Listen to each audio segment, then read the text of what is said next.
Hello, everyone. Welcome to another installment of Dwayne Allen Guitar Concepts. I'm coming to you again with a new lesson for those of you who are in the, I would say, probably the advanced category. Those seem to get the most interest. I like doing the beginner stuff too, but seems like you guys really like the advanced stuff. So let's keep going with that, and I'll do some more beginner and intermediate stuff as well. But I was trying to think about what I wanted to talk about today because there's like covered a lot already so far on this channel. Eventually, I'm going to run out of stuff. I'm just going to be like, good luck. But for right now, we'll just we'll keep going. And if I keep thinking of things to do, then we'll do it.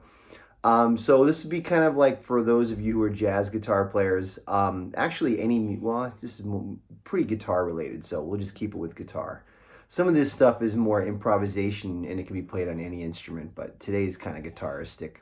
So anyway, one of the things that happens to most guitar players is they get into a rut. A lot of people, they start playing a lot of the same licks and same patterns and things like that, and they can't figure out a way how to get out of it.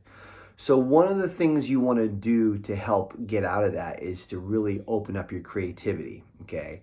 And one great way, a couple great ways of doing it is just to basically place extreme limitations on what you're allowed to play.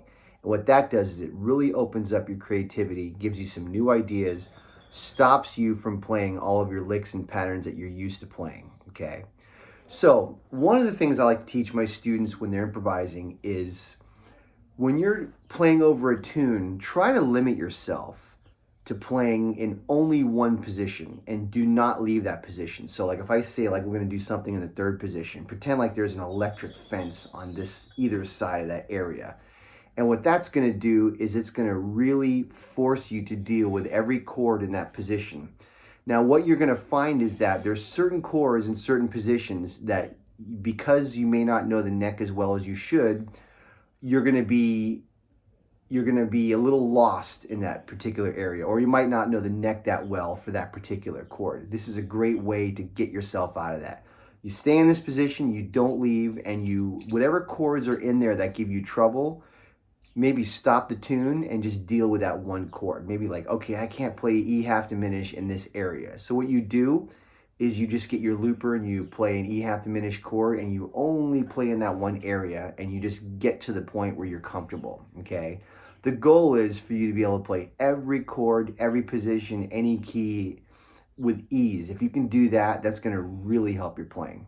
So I'm going to play one of my favorite tunes, Stella by Starlight, and I'm going to play this one only in the second/third position, okay? And I'm going to be using a lot of chord tones like we talked about in other lessons. I'll be using some scale tones, some chromaticism. But what we're really talking about here is limitation to a certain position on the guitar, okay? So, something like this.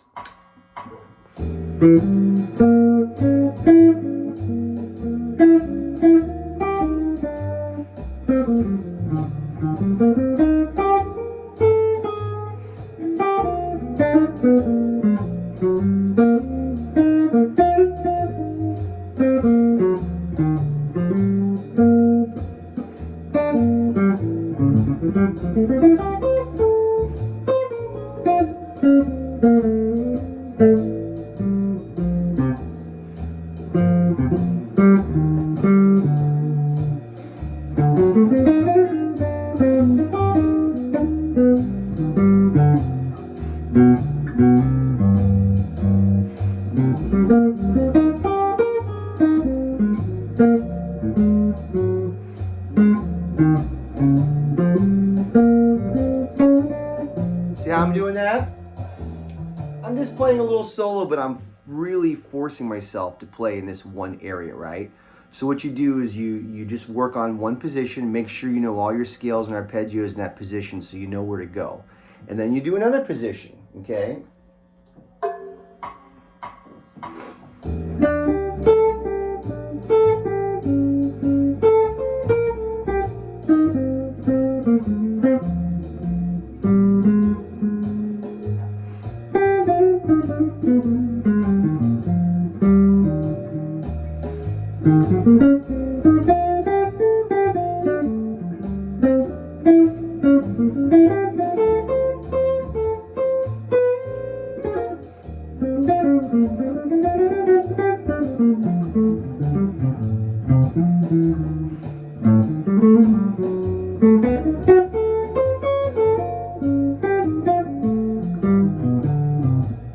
Got the idea? So then I played in the fifth position. Remember, whenever you're doing any of these exercises, you got to really try to be musical as much as possible. I'm trying to make it groove. I'm trying to play melodic. I'm doing the best I can to make it sound like good music. Do it there. Then you try in the seventh position, okay? And you don't leave the position till you really have it down.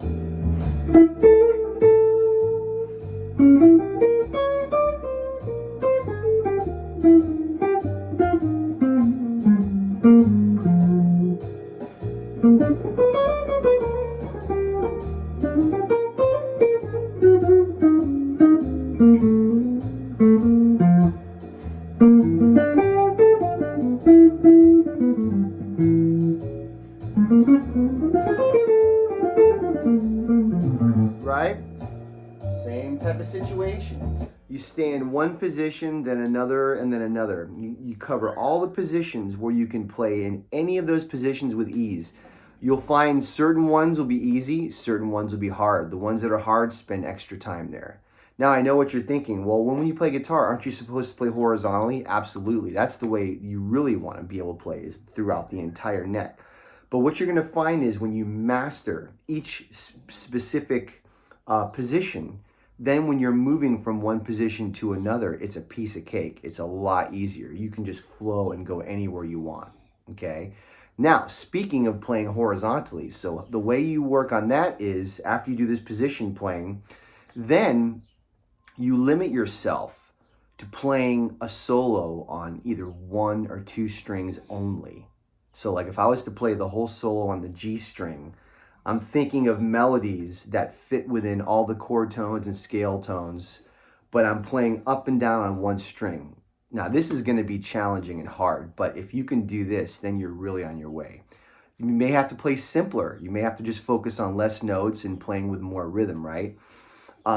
It definitely will break you free of any licks that you're used to playing. You won't be playing those licks anymore. So if you do something like this. So this is going to be all about horizontal.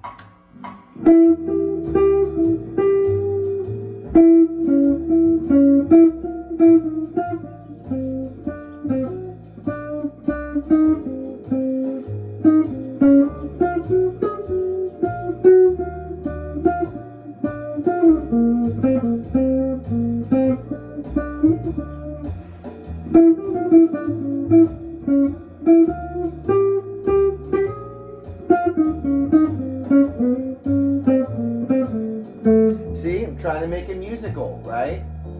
Gotta always make it musical, make it feel grooving, nice, phrasing and everything. I did the third string. Let's try the fourth string. You could do it on any string.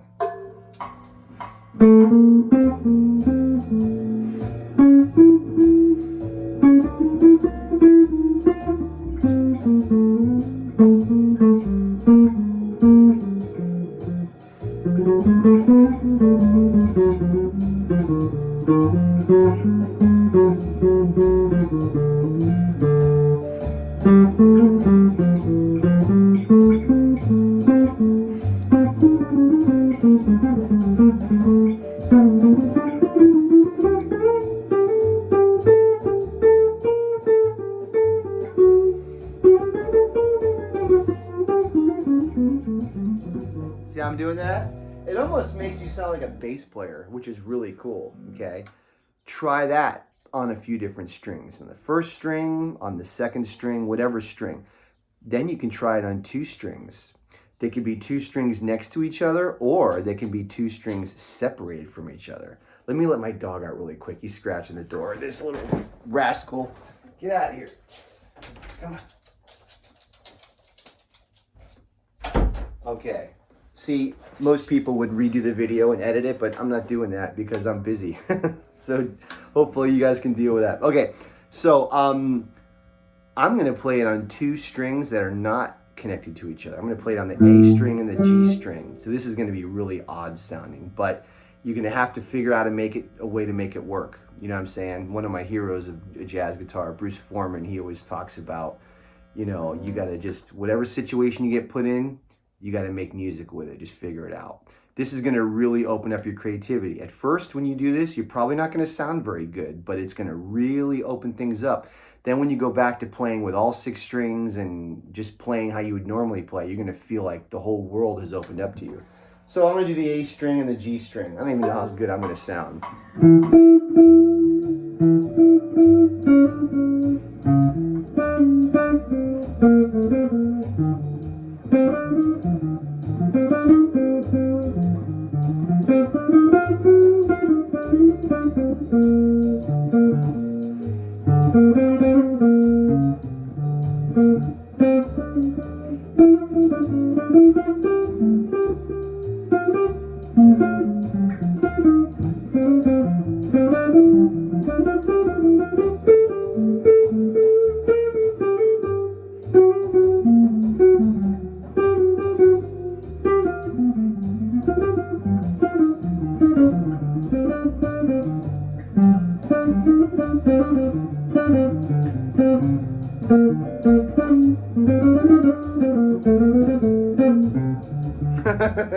Challenging. That one's not easy.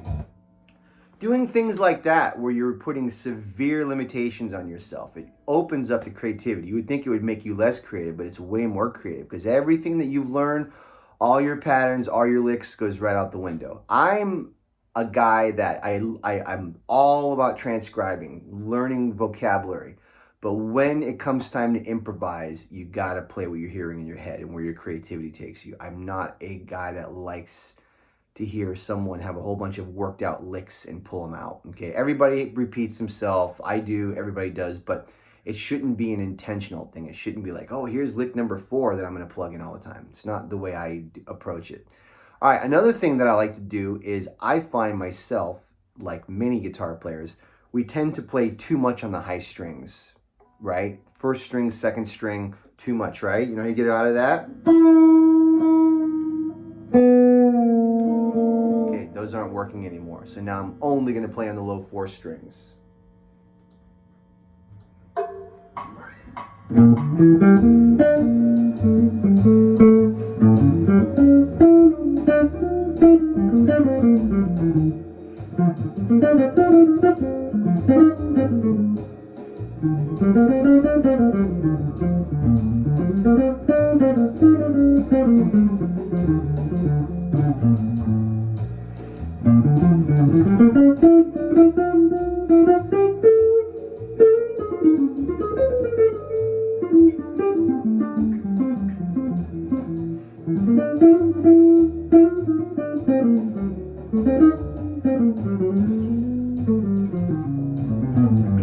See how I'm doing? Makes it sounds like a bass player, but it's challenging because we're all used to playing higher on the neck.